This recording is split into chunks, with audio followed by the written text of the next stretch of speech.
قرآن مجید کا سورہ نمبر 88، سورہ غاشیہ۔ خدا کے نام سے شروع کرتا ہوں جو بڑا مہربان نہایت رحم والا ہے۔ بھلا تم کو ڈھانپ لینے والی مصیبت قیامت کا حال معلوم ہوا ہے؟ اس دن بہت سے چہرے ذلیل و رسوا ہوں گے، توق و زنجیر سے مشقت کرنے والے تھکے ماندے دہتی ہوئی آگ میں داخل ہوں گے۔ انہیں ایک کھولتے ہوئے چشمے کا پانی پلایا جائے گا، خاردار جھاڑی کے سوا ان کے لیے کوئی کھانا نہیں، جو نہ موٹائی پیدا کرے نہ بھوک میں کچھ کام آئے گا۔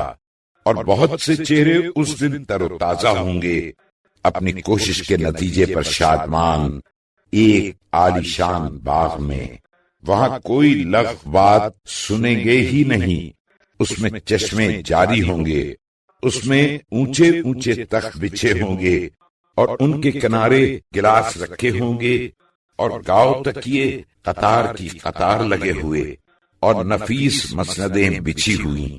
تو کیا یہ لوگ اونٹ کی طرف غور نہیں کرتے کہ کیسا عجیب پیدا کیا گیا ہے، اور آسمان کی طرف کہ کیسا بلند بنایا گیا ہے، اور پہاڑوں کی طرف کہ کس طرح کھڑے کیے گئے ہیں، اور زمین کی طرف کہ کس طرح بچھائی گئی ہے۔